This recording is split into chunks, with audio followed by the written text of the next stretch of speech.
Hello guys, আসসালামু আলাইকুম। Motorcycle mini blog channel থেকে আপনাদেরকে স্বাগতম। আমার লাইফের প্রথম প্রাইভেট কার চালানোর এক্সপিরিয়েন্স আপনাদের সামনে তুলে ধরলাম।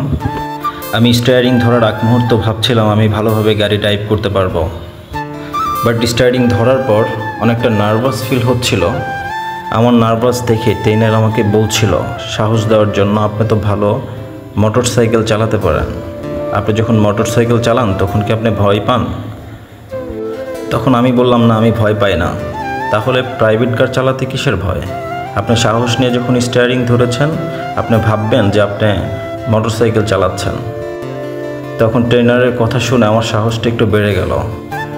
তারপর এইভাবেই আমি আস্তে আস্তে গাড়ি চালানো শিখতে শুরু করলাম।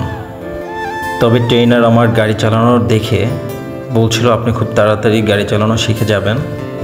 তারপরে আস্তে আস্তে করে আমার গাড়ি চালানো শেখা শেষ হলো।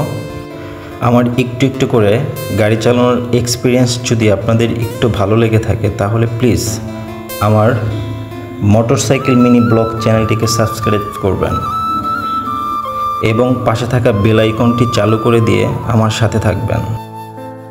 আপনারা আমাকে বেশি বেশি সাপোর্ট করলে আমি আরও ভালো ব্লগ নিয়ে আসতে পারবো। আপনারা আমার পাশে থাকবেন।